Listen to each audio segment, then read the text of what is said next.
Welcome to another episode of Dad Can We Talk. I'm your host, Anthony Ray, and today is episode 54. If I'm not mistaken, man, y'all know I always forget my episodes, man. I be all over the place. But if I'm not mistaken, this is episode 54, man. And man, all I can say is we've come a long way, man. At times, I thought I was going to be done after about the 20th episode, the 30th episode. But man, I'm still pushing, and it feels good, to know that I still ain't ran out of dads.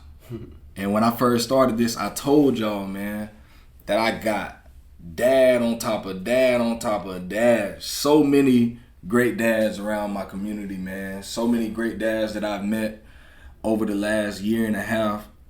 And ain't nothing changed, man. We still pushing it.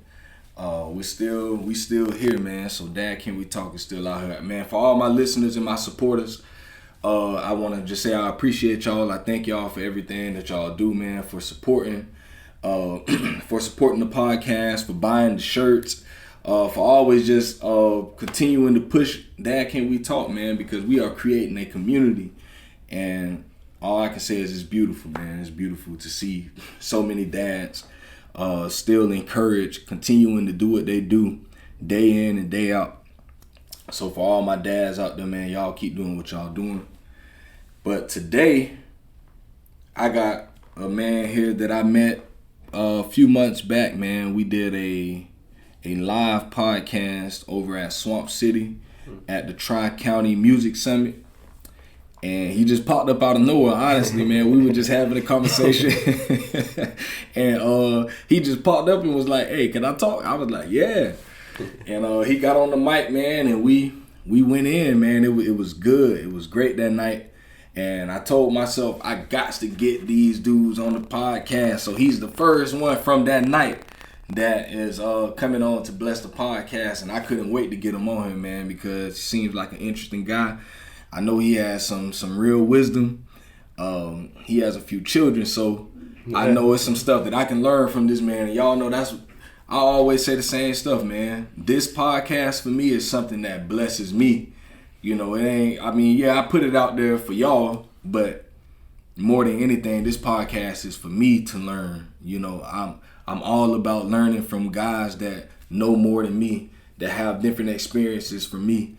And I believe that this guy has some experiences that will teach me some things. I'm looking forward to learning some things, and hopefully, man, he'll say some stuff today that will help other dads out there, man, other parents out there. So, without further ado, man, I want to welcome to the show my man, Oshay Doe. What's good? Thank you very much. It's funny how blessings happen. I was actually, at the Tri-County Summit, and actually supporting my son. Yeah. He was performing that night, and he had just finished performing. I had just walked out of the performance, and I seen these gentlemen talking, and I was like, what's going on? And I noticed they were talking about being fathers, and the struggles of being supportive, and really doing the right things by your family. And I was like, wow. I was like, I got to be part of this conversation. Yeah. And I was like, there's guys out there just like me. Sometimes when you sitting there taking care of your family, you think you're the only one. And it was just a blessing to bump into gentlemen who were going through the same things I was going through, feeling the same way I felt. And I'm glad I stopped and paused and partaked in the conversation.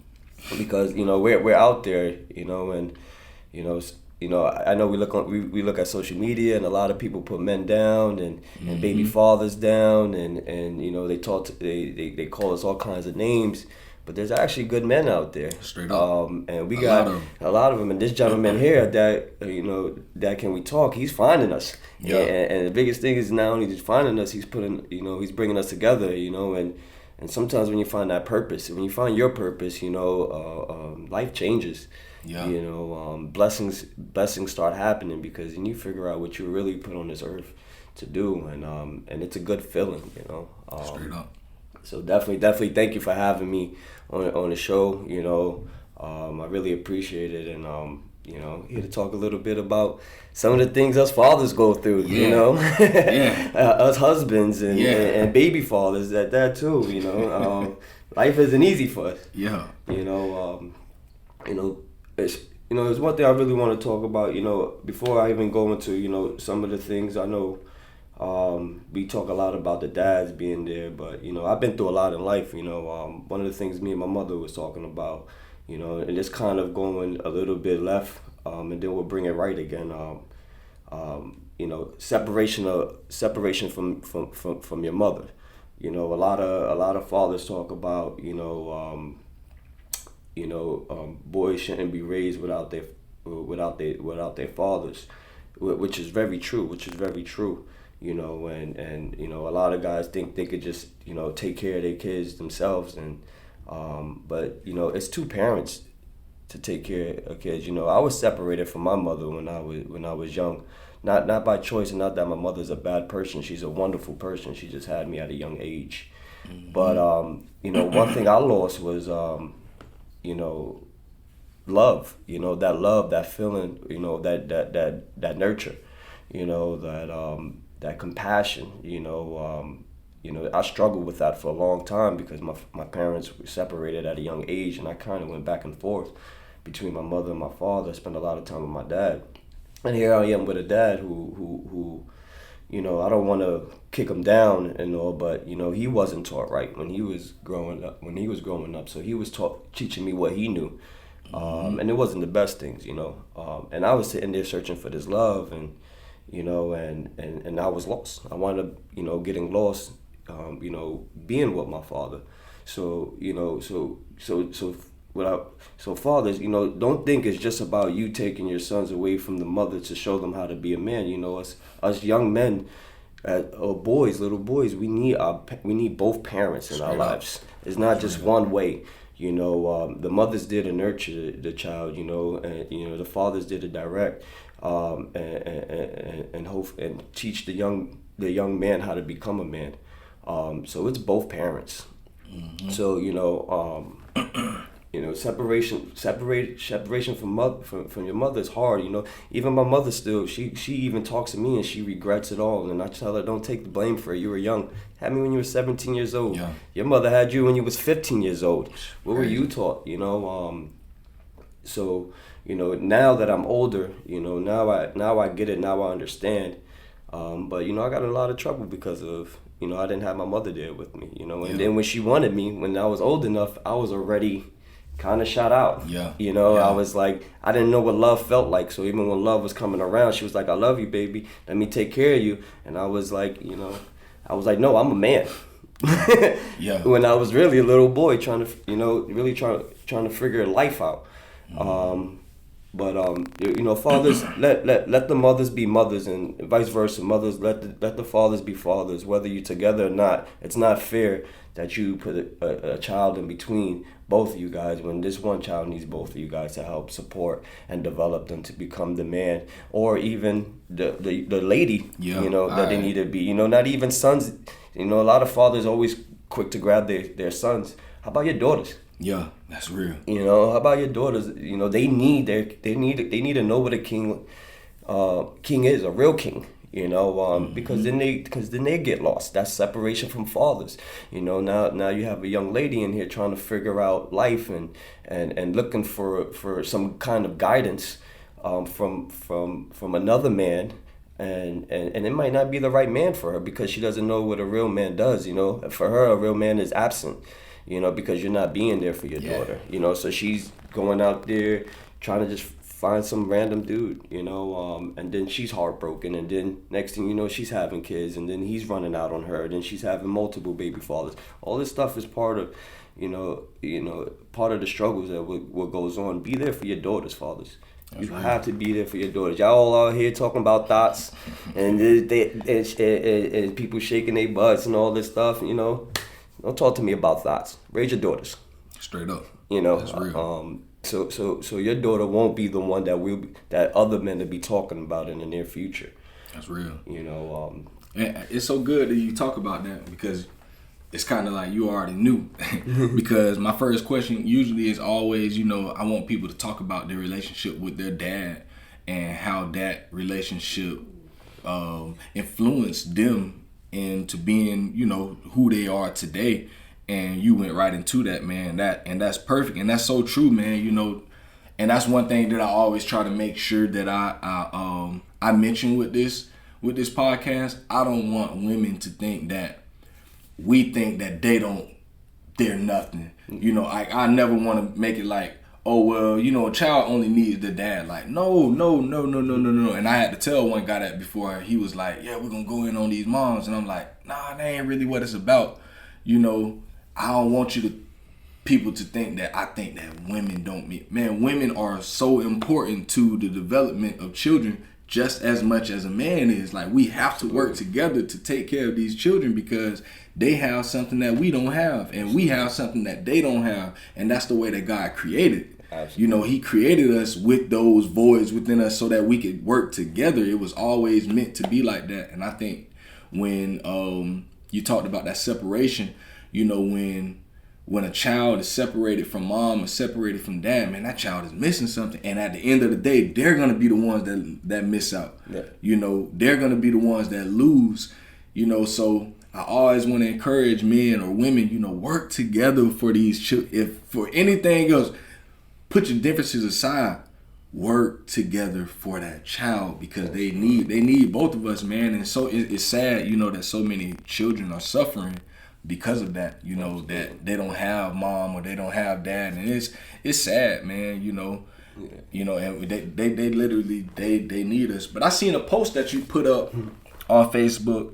It was really interesting. You were talking about all of the people that helped you along the way, as you were growing up. And I just want you to talk about those people that helped you become who you are today. Yeah, I'm in a point in my life where I feel like I'm successful. I'm married. I got 4 kids. All my kids are raised in my house. All of them carry my last name. But a lot of us forget that when you make it to a certain level that you feel successful. A lot of people talk about, I did this by myself. I did it. No one helped me. There's some truth to that, but there's also a lot of false into that as well. So I really wanted to make sure that everyone understood out there in the world that I didn't do this by myself. There was people in my life who helped me get to where I am today. Because if it wasn't for them, I probably wouldn't even be here right now. I would have probably been dead or locked up, etc. I was adolescent growing up in Brooklyn, New York. When I thought I was a man, and I was a little boy running around with the wrong crowd in Bedford-Stuyvesant. My aunt Millie, she took me in. Not only did she took me in, she took like 5 or 6 of us, all boys, all family, and we were all like a year apart from each other. From running the street, she was the one who gave us beds.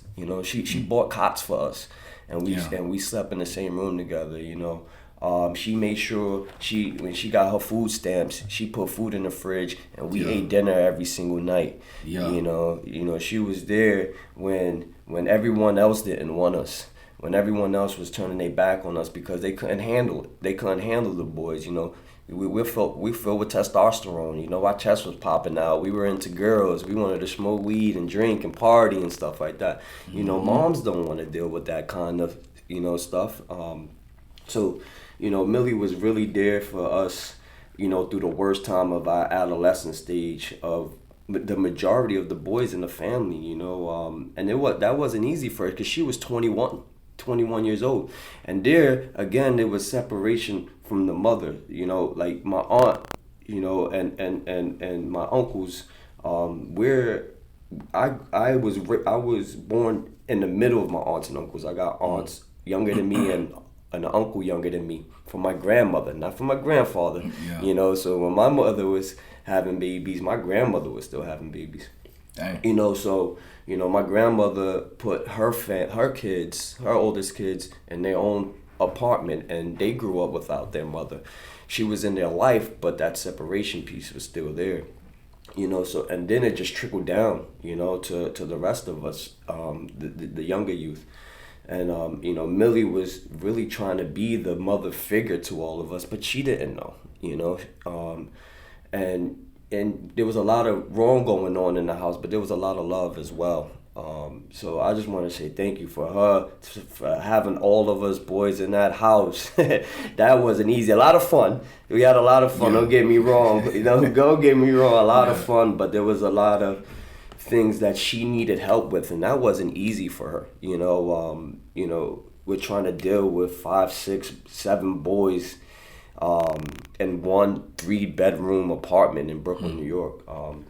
And then I moved on, I wound up, I turned around 17, 18 years old, after getting in trouble a couple times and breaking my mother's heart, because, she wanted to fix me. She knew I was lost. I was a lost soul, but I didn't want her love anymore because I was just at the point where it's just like, I don't even know what that feels like. So, I went out looking for it. So I grabbed my bag. I left at 17 years old. I moved with my Aunt Esther in Jersey. So we was going back from Philly to Jersey. And my aunt opened up her doors for me and was like, all right, here's my nephew. I can see he's going through some stuff. He just needs guidance. Let me help him out. The situations weren't perfect there either. It's not like, I went to school and stuff like that. We were still, I got a street family. I'm not going to lie. Yeah. You know what I mean? So, we were still doing some wrongs, but my aunt opened up her doors for me. And then I had a son. I became a father, and she was like, you don't live in Philly. You don't need to be out there. You don't have family out there. And I'm like, I got my son. I just became a dad. And I'm like, I got to take care of this boy. I got to get him out of here. This was in North Philly, Badlands. Yeah. I'm like, my son was born on the dope block. Yeah. And I'm just like, I can't keep him out here. I don't want to be with his mother. She wasn't someone I can see my future with, but I was like, I can't leave this boy out here.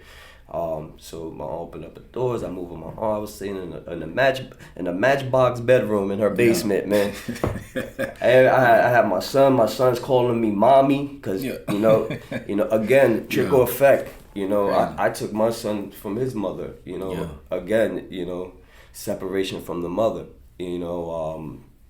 And she gave him to me, So I was raising. I was a single father trying to raise my son at 19 years old.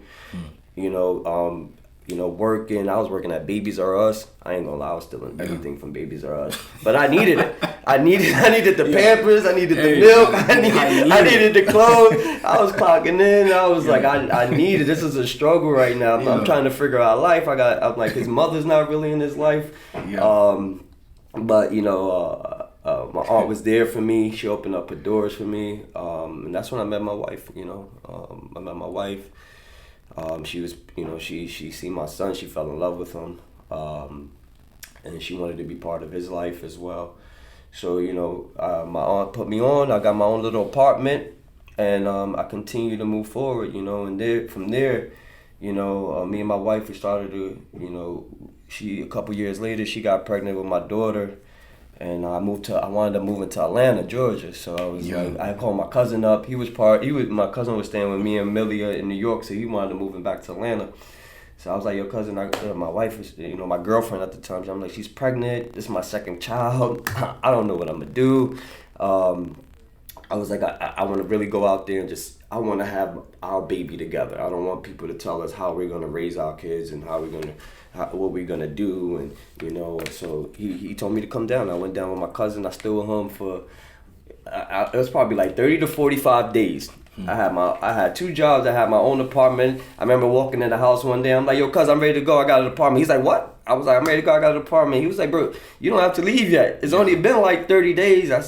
I'm like, listen, I was like, I'm raising a family. I gotta be a man. I can't have a baby in your house with another baby as well. I'm not here to mooch it. Thank you, thank you.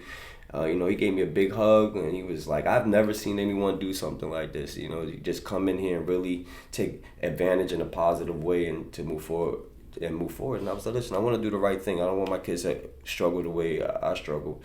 So he opened up the doors for me. My wife wound up moving back to Jersey, because she didn't have family down there. So I'm like, now I'm stuck with an apartment. None of my kids are gone now. I'm like, oh man, my wife moved back.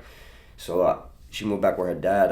He opened up the doors for me. And that wasn't easy for her dad. Her parents didn't like me at first. Yeah. Nobody likes it for the most part. It's tough to get along with parents, especially. I can see why they didn't like me at first. Who would want their daughter with a single parent, already have kids from the streets, not much of an education, so I can see why they didn't like me. But you know what? He still opened up the doors for me, allowed me to live in his house for a month or two until I got my own apartment. I wound up getting my own apartment again. And he was there a lot, man. When our cars were breaking down, he was the one to fix them. Anything his daughter needed, my wife, he was there to help us, man. And that wasn't easy trying to, I was making $11 an hour. Yeah. I was making $11 an hour trying to feed 2 kids. I was working 2 jobs sometimes, 3 jobs sometimes, doing whatever I have to do, 80 hours, 90 hours a week to take care of this family, so any little bit of help was supportive, I felt like, and that goes with people saying, I did this by myself. Yeah, I put in that work, yeah, I grinded, I bought the stuff that I have, but people were looking out. People were looking out, yeah. And then even when I got that apartment, I lost my job. I got fired from my job, and I called my mother, and my mother, she called my grandmother. My grandmother, she was like, what do you need? I was like, I just need this first month of rent paid. And she was like, no problem. She was like, how much is it? And I told her how much it was, and she gave me a little bit more extra for the light bills and everything else. And they came and brought me a car. I didn't even have my license yet, Yeah. So it was a little hoopty, I ain't gonna lie. it was a hand-me-down, but it was a blessing. Yeah. So that made me go get my license, I was like, well, let me go. I got a car now. Let me go get my license. That was a blessing, man, because I wasn't able to pay my rent. I was trying to figure it out. That I was living paycheck to paycheck. $11 an hour is no money when you have 2 kids to pay for. No welfare. No. Right. Nobody was. No Section 8. It was just me and my lady. Trying to figure things out. So my grandmother came, she paid the rent for me. My mother, she came in, my grandmother dropped me off a car. That car broke down. My mother came and bought me another car. She gave me a van, and I was using that to get back and forth. And as soon as I got the car, things started to change. I started to move forward in my career. I felt more comfortable now. I was like, I got my license. I started, before I felt like I couldn't do much. Yeah. I was told all my life, you're gonna be just like your daddy. You're gonna be locked up or dead. And I was like, I can't be that. I can't be like, I'm gonna die anyway, but I can't die now. Yeah. I don't want to be like my dad. I want to be better than him. So she came and dropped me off a car. And then it made me, continue to, move forward. So just for those people, Millie, Titi Esther, my cousin Devon, Ray, thank you for everything, for, allowing me to become the man I am today. Because if it wasn't for you, any one of you, I probably wouldn't be here, and you guys helped me keep my family together. Because you took me in with a family, you took me in with a lady, with kids, etc. And I just wanted to say thank you. Those things those are blessings. I learned the difference between family and company.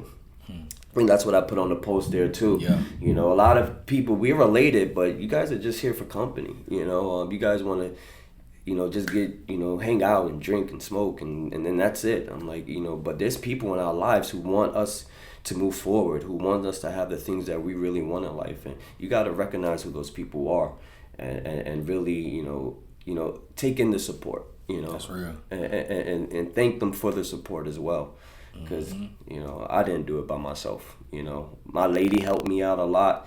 I remember when I met my wife, man, listen, I've been with my wife 19 years. Ooh. 19 years. I mean, when I met her, she was still in high school. First of all, she was chasing me. Let's get that. Let's get that on record right there. She was chasing me. I was like, leave me alone. I was like, listen, I can't date no one in high school. You know, I was 20 years old. She was 18, so she was old enough. But I'm like, you still in high school? I was like, no way. So, you know, so I have a car like when I first met her. So she used to live like 40 minutes away from work the opposite way. I live like 20 minutes the other way. She used to want to drop me off all the time. I'm like, listen, I live in Camden, New Jersey. Yeah. You don't want to be on that side of town. I'm like, you from Browns Mills in the sticks somewhere. Camden, New Jersey, I'm like, it's on the news every day. It's one of the worst cities to ever lived in the country.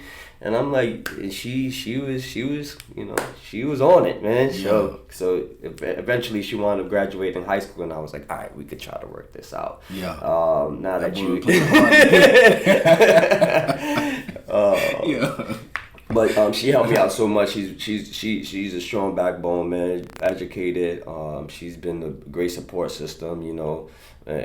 Even on that post I put when I didn't know what love was, you know, Jackie opened up her heart to me, you know, and showed me what love was. You know, she was there when I was having nightmares because of the things I've been through at night, you know, holding me.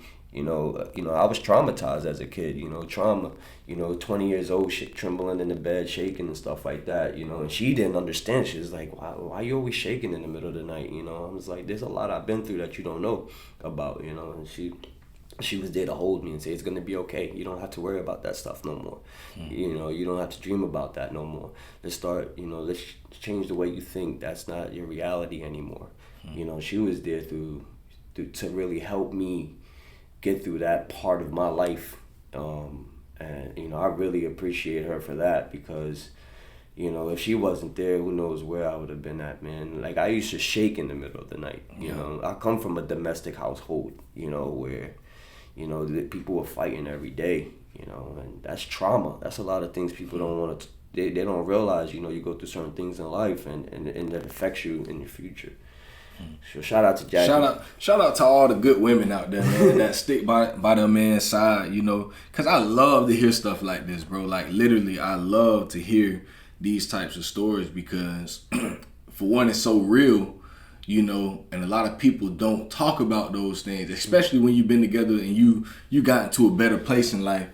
A lot of times you don't talk about that type of stuff, but I like to go back to where it all started, you know, when you look at where y'all started at and you were down literally at ground level. Shoot, sometimes you be low ground level, you know, you barely, you know, can see above the ground, and you got this person with you, man, that's rode with you for all of these years, been through these struggles, been through all of these things, but always stuck by your side, man. I always think that is the most, that's like the most beautiful thing to me.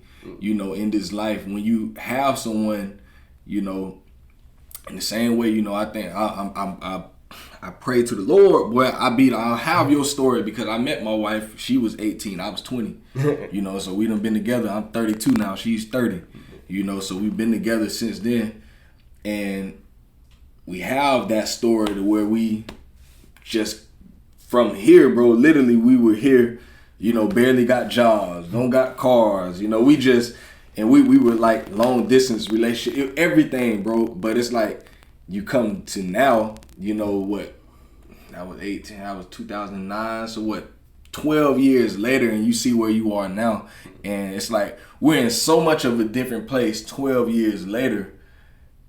And people see us now and be like, hey, you know, y'all, I love your relationship. And I'm like, man, you don't even know where we came from. Like, you have no idea, like, the stuff that we've been through, the stuff that we've had to overcome to get to now. It's like, yeah, you see it now, and yeah, you see a picture we post on Facebook. Yeah, it's beautiful. But it's like, man, you have no idea. No idea, man. You know, that's real, bro. You know, you know, I want to talk about something too. Like, I know a lot of people tell us not to get married now. Listen, people, stop telling people not to get married. All right, that's exactly the agenda is, to break homes up. Start telling your kids and start telling your friends and your brothers and your sisters, get married, man. There's nothing wrong with it at all. Just make sure it's the right partner. Make sure it's someone you love. Make sure it's someone that makes you happy. Make sure it's someone who has the same values that you have. That's very important. If you guys have two different values, and none of you guys values are important to each other, of course it's not going to work out, but if you have the same values, if you want to be committed together, if you want to raise your family together, if you want to have dinner at the table together, if you want to see your grandkids together and be there for holidays, listen, tell your people to get married, man, and stop telling them marriage is bad. Some marriages aren't great. Some people shouldn't be married to each other, but that has nothing to do with marriage. Find the right person for you, and I know that's not easy. Some people say, well, you got lucky. Me and my wife finding each other isn't lucky. That's destiny. That's different. We were destined to be together. We were destined to bring life into this world together. That's why we're together, and that's why we continue to be together, and that's why we're going to continue to grow together. And marriage isn't easy. People be like, you guys are perfect. You guys got the great life. No, it's not perfect. All right. It's not perfect. Believe we argue. Believe we might. We disagree. But one of the biggest things that me and my wife do to help keep this bond in our relationship together is when we have a disagreement, we don't break things in the house and we don't belittle each other and we don't do stuff like that. We don't make it into a domestic dispute. What we do is we sit down at the dinner table and we talk about it like adults should talk about it. And whoever's right is right. If I'm wrong, I'm wrong. I'll tell you straight up. Listen, baby. You know what? I'm wrong. I'm sorry. But if I'm right, I'm right. I'm gonna put my foot down and be like, listen, I'm right. But it's not a perfect relationship, and things you go through today will make you a different person tomorrow. So know that as you're going through your marriage or relationship, you gotta learn your partner every day. The same partner I met when I was 18, when she was 18 years old, isn't the same partner now. So we've been through situations. She's been through situations that's making her a different person today. She's going to be a different person tomorrow. And that's the beauty of it. Because every day I get to learn someone new. It might be the same person, physically. But mentally, emotionally, she's going to be a different person tomorrow.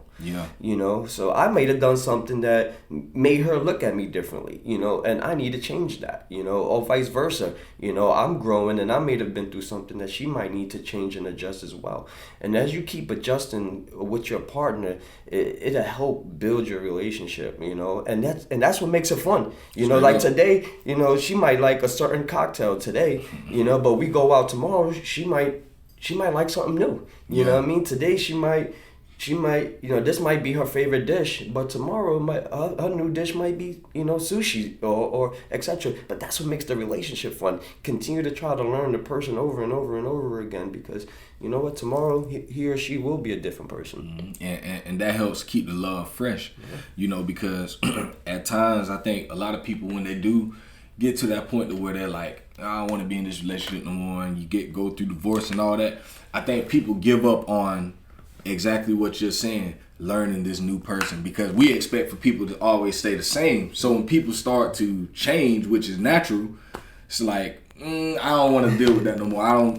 They don't want to put in the work to actually continuously learn one another and work with one another. And like you said, it's not an easy thing, but it's worth it. It's worth it to continue to help one another and learn and push each other. And it's work. It's work, but it's a work that's worth it. Especially when you have children that are coming up under you too, and then you got other people that you influence. It's other people that look at us. Might not even be our children, but could be someone else's children that's looking at your relationship like, dang, man, I see how he treat. You could be someone else's daughter that sees the way you treat your wife and say, man, I want to have a man to treat me that way. And it's like we're giving hope to the world that, it's worth it to find love. It's worth it to love one another, to love someone else.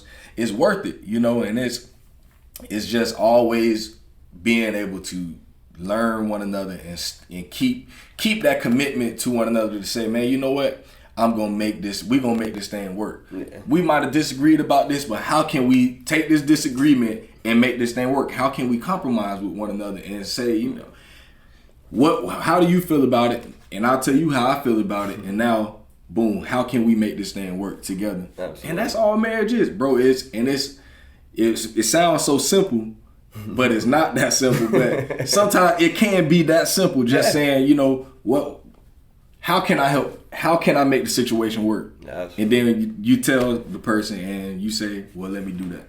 Absolutely. Man. Gotta put that pride down. You definitely gotta put the pride down, man. And sometimes, you know, it's not all about you. You know, sometimes we forget that and we get selfish. Still learning that. You know, both sides. Sometimes, you know, my wife she makes it all about her. Sometimes I make things all about me too. You know, that goes a certain. It goes a certain way to a point, but sometimes you got to make it about the other person. You know, you got to be optimistic. You know, you have to think about if I do this, how would that make this person? How would that make my partner feel? You know, so you know, and sometimes you got to question yourself. You know, did I make that person feel good by doing this right here? You know, am I doing the right things? And a lot of people don't want to put in that hard work to stay married. Stay married, man, it's not easy, but it's a beautiful thing. And I'm going to say it again. Stop telling your people not to get married. Stop telling your people not to get married. It is a beautiful thing. Kids love it. You know, it's amazing to see my kids are growing up to know that they have two loving parents in their household. You know, I'm not the absent dad. I'm there. My wife is not an absent mom. She's there. You know, and, you know, shout out to her. Shout out to the married couples as well. Yes, sir. Let's go into this. So what's the ages of your children? I have a 20-year-old son. He'll be 21 in September. I got a 16-year-old daughter. She'll be 17 in January. I got a 7-year-old son. He'll be 8 in September, and a 5-year-old who'll be 6 in October. Ooh. So I got 3 boys and a girl. Ooh. 3 boys and a girl. Ooh. Well, you deep in the game. You know. Listen, I don't play video games. I play with my wife. I just deep in the game. Wait, okay. Yeah. So where your youngest is like my oldest. So you in there, bro. Okay, so what was it like? What was the difference between raising a teenage boy and a teenage girl? I know you're in the middle of the teenage girl stage right now, but like, what's the difference between that? The difference, I think, a lot is the emotional part of, you know, you can't talk to your daughter the same way you talk to your son. You know, they're totally different. You know, and please understand this, you know, because a lot of people get things confused for me as a dad, because I'm a young dad, especially with my oldest kids. I'm a fun dad. I'm not the cool dad. Yeah. It's 2 different things. I'm not the dad smoking and drinking with my kids. You know, I don't allow it. I don't play it, etc. Like, even with my son, you know, he was going through the teenage stage and he wanted girlfriends. I used to tell him, you know, don't be out here trying to sleep with all these little young girls out there. I was like, you need to learn how to treat the ladies right. You know, I watch fathers high-five their sons and be like, hey, what do you think about this girl? And what do you think about that girl? That's not right. You know, that's someone's daughter. Straight up. You know, and I used to tell my son all the time, I said, you never know who that daddy is. And you mess with the wrong girl, and I'm at work, and some daddy come knocking on his door, and what you gonna do about it, right? Mm-hmm. So you gotta make sure you understand that your actions could lead into repercussions at this household. You know, so make sure that you're treating these young ladies right, and don't be trying to sit here and dog them. So I'm not the cool dad. Yeah. I talk to my son just the way I would talk to any young man trying to talk to speak with my daughter. It's a respect thing on both sides, you know. But I think the hardest thing right now is that now my daughter wants to date. Oh man. So now my wife is talking to me about we need to talk about it because it needs to be rules and regulations, and I'm like, well, the rule is I'm her boyfriend. Where she want to go out to eat? She want to go to a movie? I'll take her to a movie. For real. So I'm going to the prom. Yeah. That's the difference. So I wasn't trying. The difference is I wasn't trying to be my son's girlfriend, but I'm over here like, I'm your boyfriend, baby girl. What do you want? You need something now? You want flowers? I'll buy you some flowers. But you know, you know, a lot of fathers don't realize this. A lot of men don't. It's life. We were meant to find a partner. Mm-hmm. You know, so I'm accepting that. You know, a good thing I have a good girl. She grew up in a good household. You know, she has values, etc.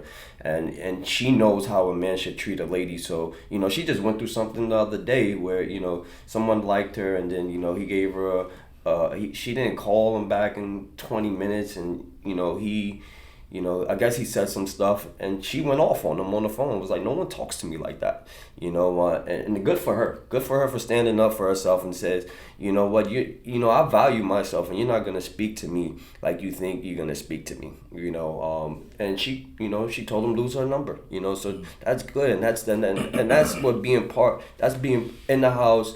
You know, speaking respectfully to my wife, that my daughter knows that a real man doesn't talk to a lady that way. Mm-hmm. You know, so listen, and the other thing about raising is I tell my wife all the time, I said, the reason why I'm going to do life in prison is because of my daughter.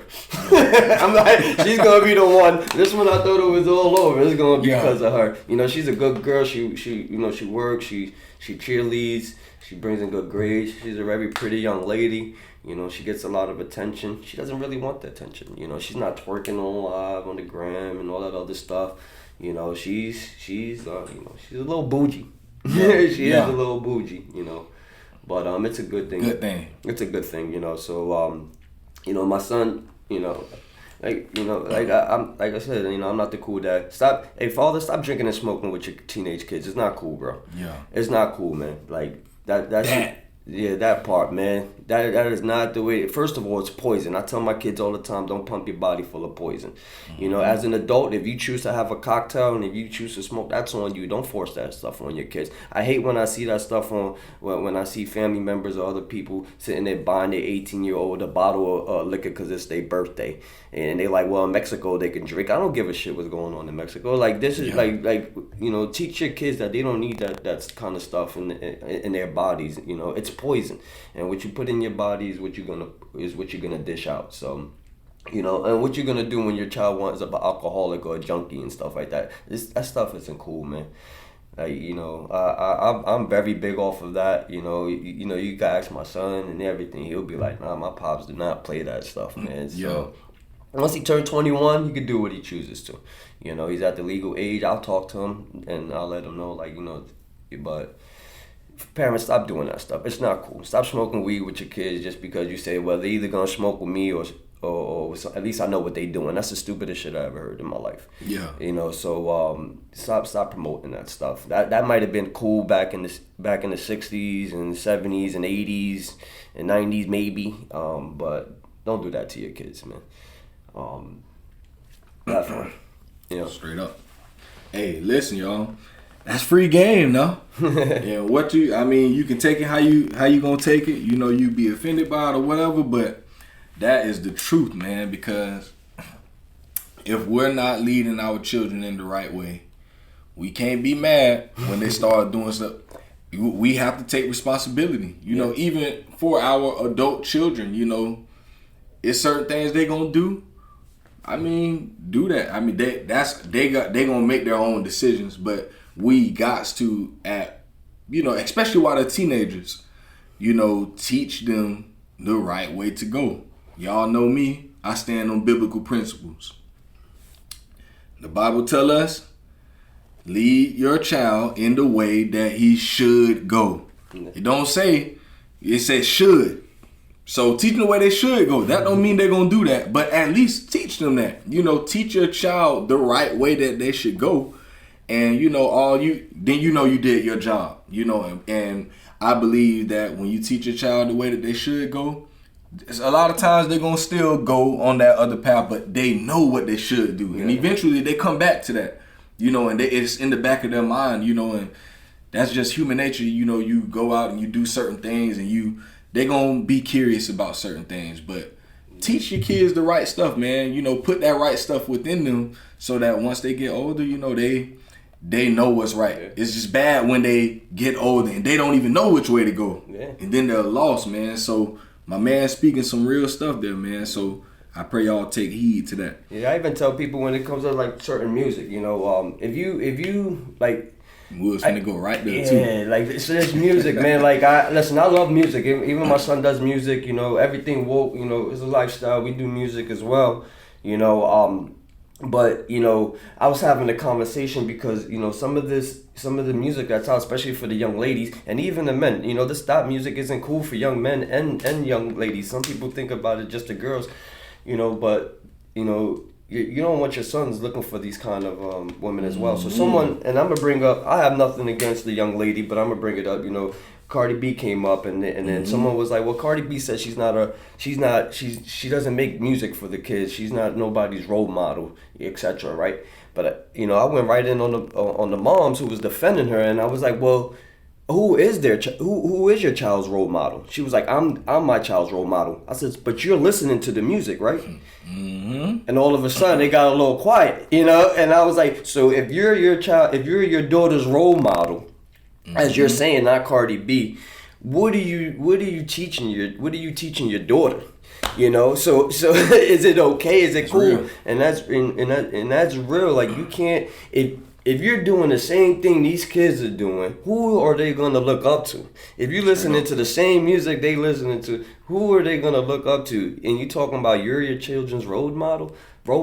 Listen, don't allow your kids to listen to certain music. Again, what you dish in is what you dish out. Whether it's food, if you eat unhealthy, you're not gonna have the energy. You know, you're not gonna be able to work out. You're not gonna be able to make it through a long shift at work. If you're pumping your body with alcohol and bad stuff, your stomach hurt, your head hurt.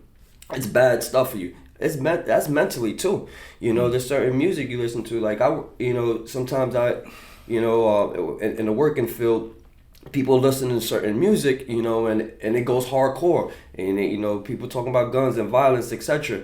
And then you go to hold somebody accountable, and they start dishing it out. What you say to me, you being rude, you being disrespectful to me. I'm a grown man. I'm like, it's good. I'm like, no one's being disrespectful to you. First of all, it's called accountability. All right, I said turn up that garbage music because people can't even talk to you like an adult. Because you dishing out what you just put in, what you put in your body is what you're gonna dish out, you know. Straight up. So parents, make sure that you listen to the kind of music that you're aware of the kind of music your children listen to. Mm-hmm. You know, I get it. Don't get me wrong. I grew up on ignorant music too. Yeah. Don't, yeah. You know, but you know, it has to be some type of balance.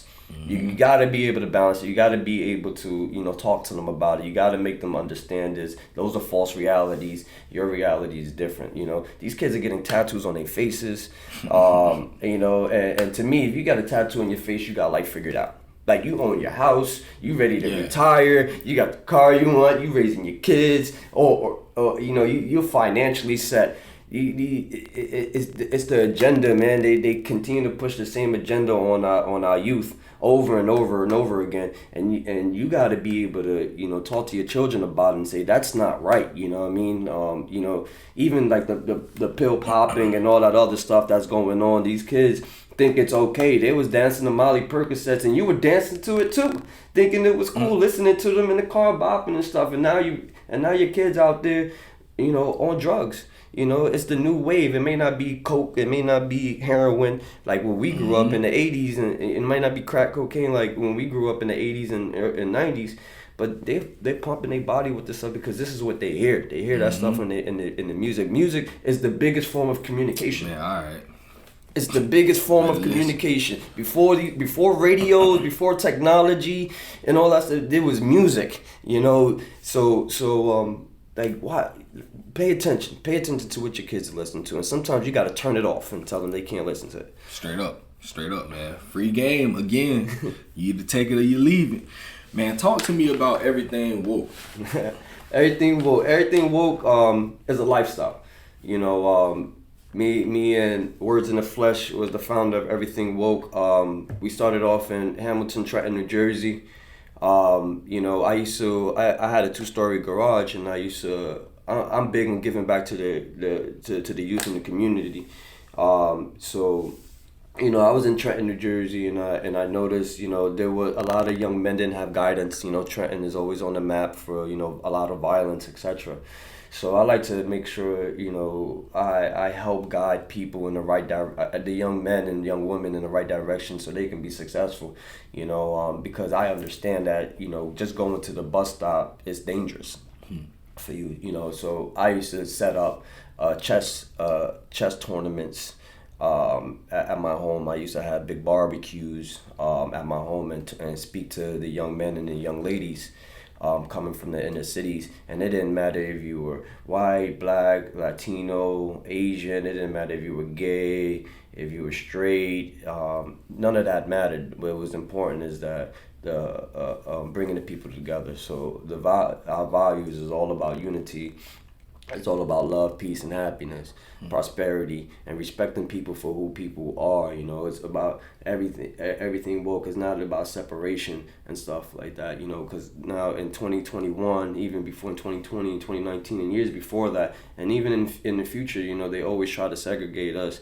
And tell us that life has to be this way when it's not. Because when we walk out the door, we're all together. You know, when we go out to eat in these restaurants, we're all together.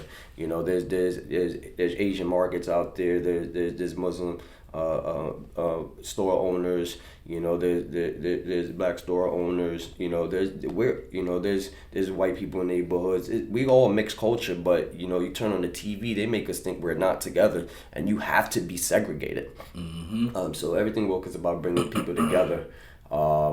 You know, no matter what your background is, no matter if you're educated or not, no matter if you grew up with money or you didn't, it doesn't matter if your daddy was there or not. You know, it doesn't matter if your mother was there or not. It doesn't matter if you was from the hood or a great neighborhood.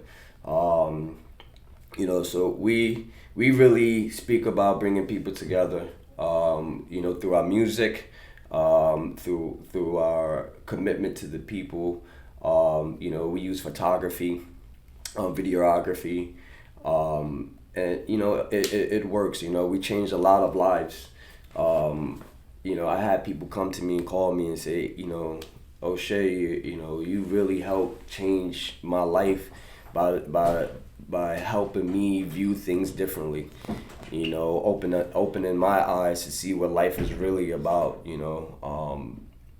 You know, I'm the type of person that just doesn't agree with everything, you know. So when I get when I get this inner city kids and they have a certain way of looking at things, which is not their fault. I don't agree with it all. You know, I make them feel a little uncomfortable sometimes, you know, because they trying to get this point across that's gonna take them in the wrong direction. So I wake them up. I open up their eyes a little bit more, you know, when they complain and say, hey, my daddy wasn't there, that's why I'm like this. And I'm like, well, you're an adult now you know right from wrong. You don't have to make those decisions no more. It's not about your father anymore. I'm like, my daddy was there and he treated me like shit. So which ways is going to stir? You're going to continue to blame people and blame society on the reason why you're not successful, or you're going to focus on being successful. So everything woke is all about unity and bringing the people together. Like I said, again, it doesn't matter your nationality, it doesn't matter your religion, whether you believe in God or not, you know, whether you know, a homosexual or not, whether, you know, whether you're male or female, whether you're young or old. You know, we need it. The only way we're going to continue to, you know, get through these hard times in life is together. If we stay united, and stop allowing these TVs to separate us for no reason at all. But you know, I know their agenda, the reason to separate us is, you know, is to conquer. You know, but the more we're together, the more we stay united, the better we are going to be in the future. Look at everything that was going on with all these riots and stuff like that. You know, they thought they was going to segregate the people. But when people were rioting, it was all type of nationalities together. You know, the cops didn't know what to do. You know, the government didn't know what to do. You know, they thought it was just going to be, you know, minority men and women out there, right? And so they can put us on TV as being wrong. But that wasn't the reality. The reality was the people were together. It's 2021. People want to be united. There's so many mixed nationalities going on. Black and Puerto Ricans having babies together. Whites and blacks having peoples together. Asians and blacks, Asians and Latinos having babies together. You know, everyone's starting to look like everyone, like we all mixing and mingling, like, you know. So that old wave of what used to be is not our reality anymore. So, you know, as long as I have a voice with everything, well, you know, I'm going to continue to promote to bringing people together, being united. You know, whether we talking about, you know, mom and dad, you know, doing the right things by their kids, whether you're together or not, but come together to do the right thing by the child. You know, come together with your brothers and sisters and teach the youth the right way. You know, so it's a blessing. It's a blessing to have it. You know, we get a lot of support, you know, from New Jersey, New York. We in Gainesville, Florida now. Shout out to Gainesville, Florida. You know, Philadelphia, we get support. You know, we have support down in South Florida as well. Fort Lauderdale area, Clearwater, etc. But a lot of the base right now is out of New Jersey. Shout out to Words. You know, he's doing a lot of work out there. You know, podcasting, interviews, video shoots. And Words doesn't play, so he does his videos, and you try to pull out guns. He's like, I'm not shooting your video. Yeah, you know, he says I can't put my name on it. He's like, I can't put my name on the violence, on the guns, and all that other stuff. So what we value, we stick to it. That's real. You know, you know, and then again, that's us teaching these guys, like, just because you want to be an artist, and you don't need the guns. Like, why are you teaching the people that's what it's about? How about you focus on your talent, on your skills? You know, how about you have your friends and stuff together? What's the guns for? So we talk to them in the middle of these videos, and like, we're not doing your video shoot with a whole bunch of guns pointing at the camera. You know, because we don't want to see our people like that. That's not. We don't want to see our youth like that. We got kids too. I don't want my kids to see that. And then I got to take that home, and my kids turn on the TV and they say, "Hey, Daddy, you did that video. Why they got guns?" They start asking questions. Yeah, straight up. You know, what am I supposed to do? You know what I mean? So we make sure we try to do the right thing for our people. That's real. Shout out to everything. Well, yeah, but man, that is so real, man. And I think we just need so much more of that. You know, because, like you say, we grew up on that. You know, I grew up on Hot Boys, and you know, listen to everything Wayne and T.I. and Boosie. You know, that's what I listened to growing up, and that's all I knew. You know, and then it's like as I got older, you know, I wasn't doing the stuff in high school and middle school and all that, but once I got out of school, it was like, and I had a little more freedom, I started doing certain things that I was hearing because I wanted to, you know, be a little more cool, you know, and it was like I was only doing certain things because this is all I'm listening to. I'm listening to Plies, and Plies talking about being in your bushes and all, and it's like being a young man and having no direction and guidance. My direction and guidance came from my role models who were these rappers. Yeah. That's who I looked up to, and I wanted to do things that they said in their songs. And it's like, you know, you just eventually you start to do certain things. I started smoking. I had never smoked in my life, you know, but I started smoking weed, and it was like I did that because I heard it so much, and eventually it infiltrated. It was like, do it, bro. And it was like everything I ended up doing. You know, I never was a person that partied and clubbed.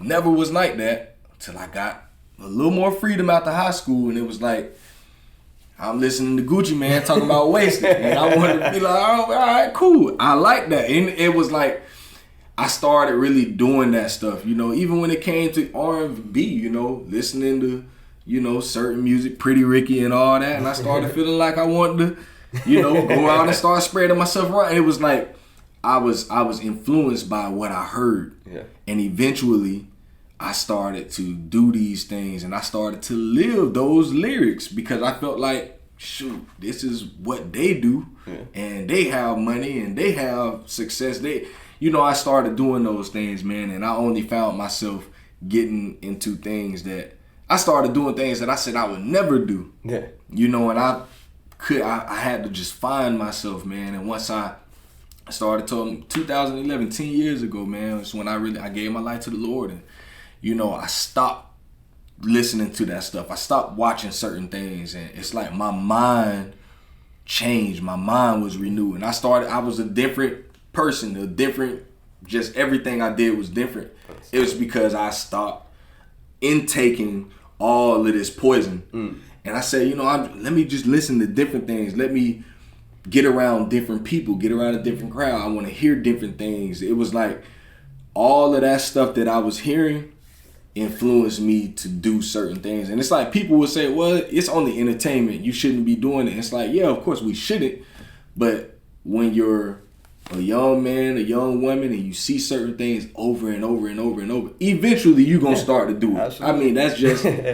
What's the saying? They say, if you keep hanging out at the barbershop, eventually you're going to get a haircut, right? Exactly. At some point, you're going to be like, man, bro, cut me up, bro. Line me up. It's on, right? So, yeah, it's true, man. It's serious. What you intake is what you outtake, and that's... And people forget that, man. So... What you gotta, we're as a human being, we're mockers. So when we're a baby, we see people walk. Eventually, we start crawling and try to walk. Just the same, what you intake is what you outtake. People talk English. As a kid, if you hear English, you're gonna talk English. If you hear Spanish, you're gonna, whatever you heard the language, you're gonna put it back out. So when it comes up to music, when it comes up to TV, when it comes up to all that stuff, again, what you intake is what you're gonna outtake. When you bless yourself with the Lord and you got that love, you intake in that love, you intake spirituality, you're gonna dish that back out. It makes a big difference in your life.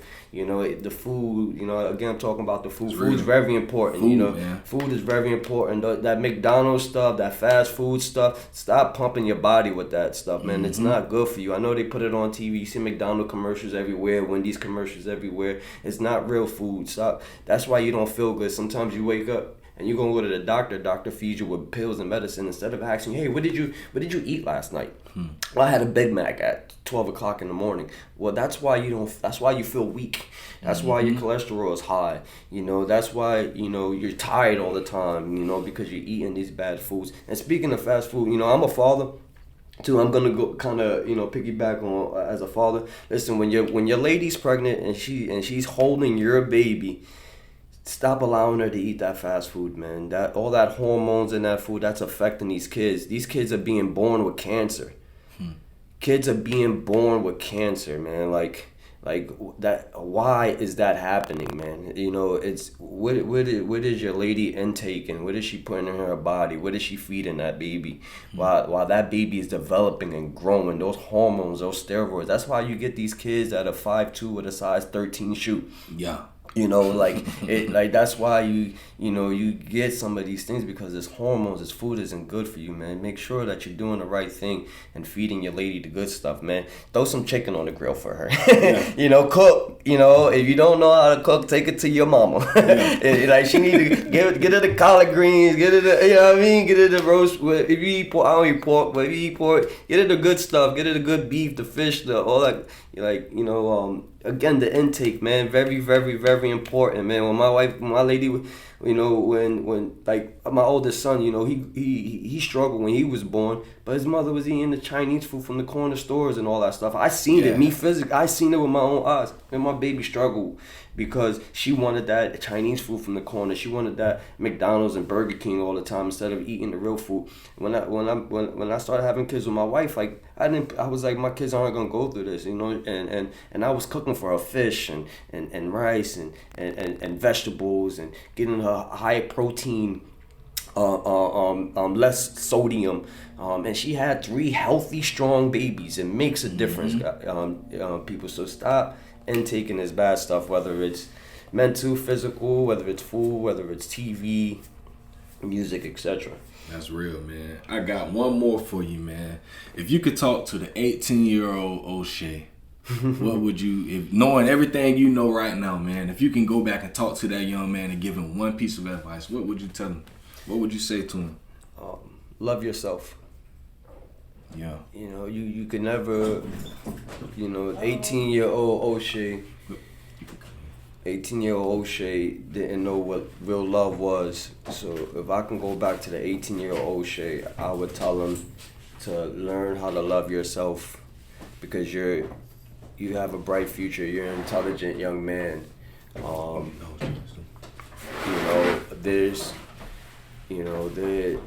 I know you've been through a lot in life, and it's not your fault.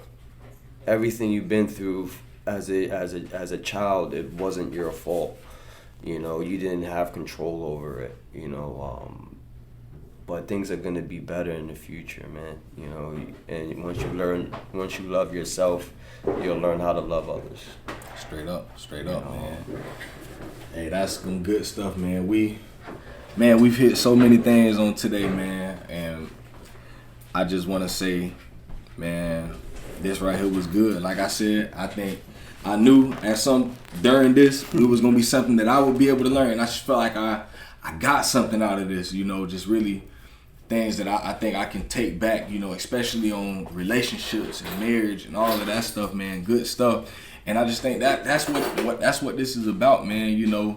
Being able to sit down with another man and hear his story, man. And I just think this is good, bro. To really be able to hear, what you've been through and everything that you're still experiencing in this day, man. And it's encouraging to see where you've come from to where you are now, and it gives me courage. I mean, I'm younger than you, about 8 years younger than you, but it gives me that encouragement to know that, even though, things aren't always looking up, you can continue to, you can progress, if you continue to stay focused, there's a lot of things we ain't even get to hit on, today. So many other things this man could talk about, we ain't even get on the finance part and all that stuff, and all of that. It's just so many things. I just think we gotta really take that time to be able to learn from other people, man. There's so many things that we have going on in our lives. I want to encourage other dads out here, man. Learn from others. Take time to sit down with another man. I think we just don't do this enough, man, And the podcast for me is like, I want this to be a lifestyle for me, like you say, everything is woke as a lifestyle. Man, Dad, can we talk literally a lifestyle for me to know that, man, I can call another man and literally, bro, I need to talk. Like, I need something. I need to get this stuff off of me. I got something on my chest, or me being able to ask another man, do you need that, bro? Like, and we can do that off camera. We ain't got to have the mics around and all that. Sometimes it's good to just be able to sit down with another person and without these cameras and all that stuff. And we really go in, because sometimes, we all be going through different stuff, man. And it's just good to be able to have a platform like this to be able to talk. But I like to do this stuff off camera also, to know that this ain't just for the podcast. Like, I mean this stuff. Like, man, I really want to be able to meet other men and be able to give myself to another person and allow them to be able to get things off of their chest, man, because we got to be here for each other. Yeah. When it comes to dads and fatherhood and stuff, I always tell women this, I've had a lot of women question me about, the podcast and stuff, and say, well, why you don't have women come on? And I'm like, man, this is for us. Like we need this platform. We don't have a lot of platforms like this. We don't have places where we can go where men are safe, have a safe space to be able to be them and talk about, things that they have going on, or just talk about the love for their family without being looked at in a certain way. So, man, I just appreciate you being real, man, and really sharing your story, because I believe this is something that will help someone else, keep moving forward, because like you said, you started down here, bro. You started at the bottom. Mm. And to see where you are today, it encourages me, this is our second time meeting, bro. Yeah. So I can only imagine those that are like really, really, really close to you and have saw, you where you started at. I can only imagine the encouragement that they get from looking at your life, man. And I just want to encourage you, man. Keep doing what you're doing, bro. Thank you. Don't let anything stop you. Keep being you. Keep doing what you're doing with everything woke, man. Bringing people together, because that's what it's about, bro. That's what it's about, and we need more people doing stuff like that. Yeah, and I definitely respect what you got going on as well. Shout out to Dad, Can We Talk? This is probably one of the the best blessings that I've had coming to Gainesville, was really bumping into you. To know that there's more people out there like me.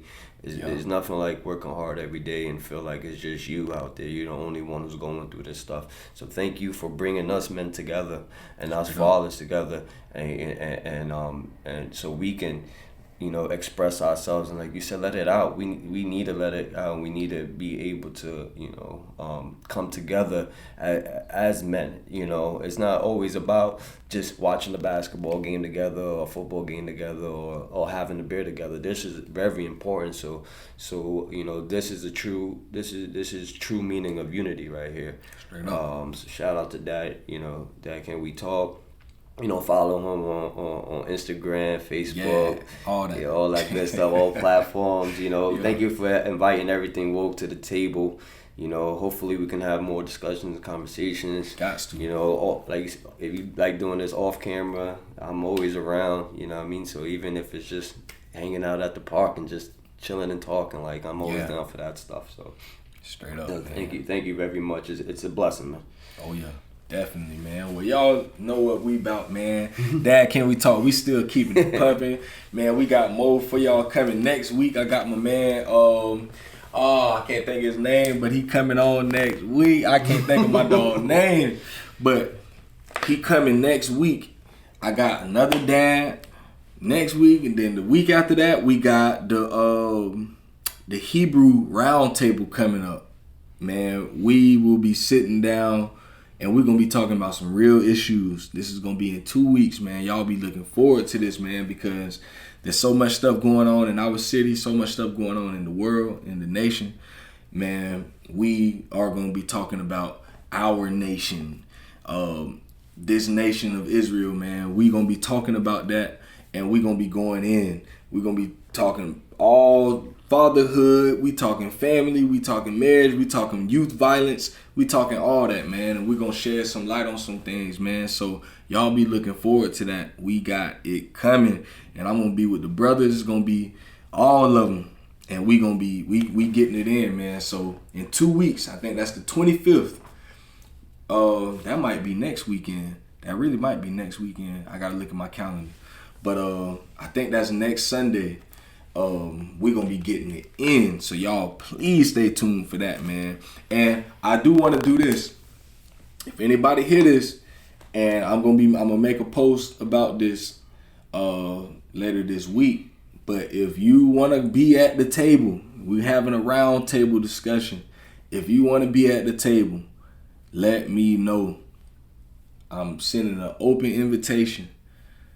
It's gonna be, and I want men. We're gonna be doing men, women. I love y'all, but there's men. I want men at the table, and I say this, I just gotta make that disclaimer. Women, we ain't got nothing against you. We love y'all, but sometimes men need to sit down with men and have real men conversations. That's what this is gonna be. So, women, we need y'all to, take the kids to the park or be at the house, whatever y'all be doing, y'all chill, y'all get together. But us men, we got some things to talk about, man. So, men out there, if y'all want to be a part of this round table, let me know, man. It's an open invitation. We would love to have some other men there with different beliefs and all that stuff, man. We need to sit down and talk. Like my man said, all of us need to start coming together.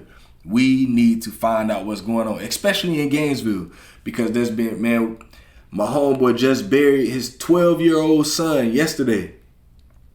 12-year-old son just got buried yesterday because of senseless violence.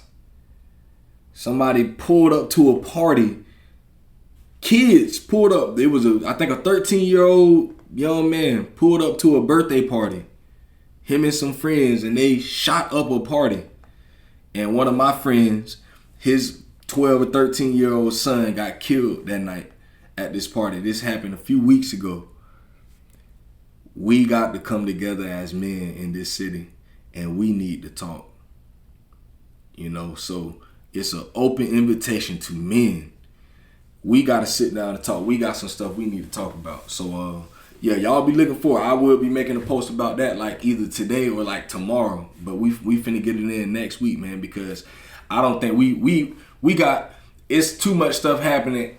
It's like a different shooting, and I'm talking these 15-year-old kids and stuff around here nowadays. And that ain't Gainesville. It ain't like we in New York, you know, or in Boston or Jersey. Man, it's Gainesville, Florida. I grew up here and we ain't never had problems like this. So obviously there's something going on in our city, and I don't think the men are, I think we just got to do a better job. Like, we need to come together and figure out a game plan, what we gonna do, what's going on, man. So yeah, y'all stay tuned for that. That's gonna be next Sunday. But this Dad Can We Talk, that was my man Oshay.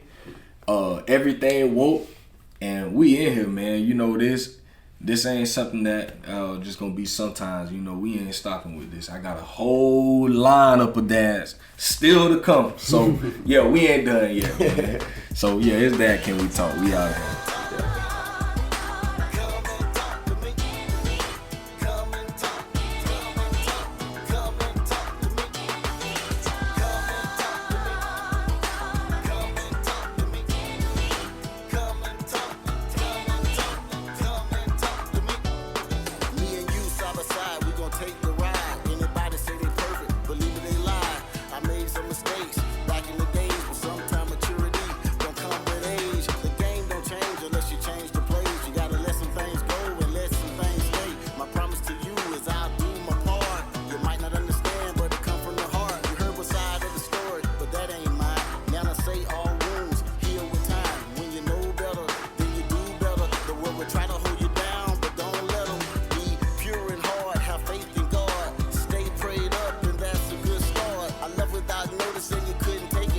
You fought me